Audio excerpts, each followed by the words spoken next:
I have this printer here, HP. Alright, I have this printer here, HP M177. And the problem is that the cartridge is stuck um, and won't come out even if I try to pull it out. So what I'm going to do is to show you how to bring it out. So we are going to open the cartridge area. This is the cartridge area, and you see when you try to pull out, sometimes it might be a bit difficult. It won't be able to come out. One end will come out while the other end will not be able to come out freely. So I'll show you how to fix this issue. So I'm going to tilt the printer forward a bit. So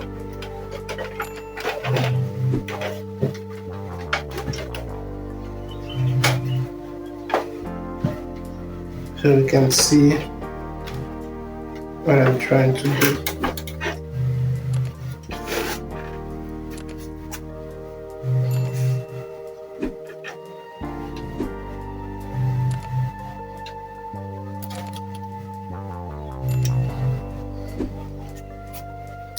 Now, to be able to remove this, what you're going to do is to get a flat end.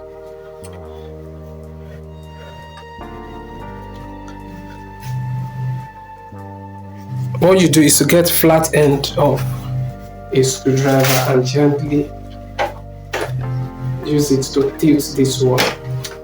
You can see this. Press it up a bit, and on this end too you can see that there is something. You can tilt this one up a bit. So this is the white flap here. That's what you're going to watch out for. Got this white flap here. Once you tilt it up a bit this way, to allow you to freely remove the cartridge.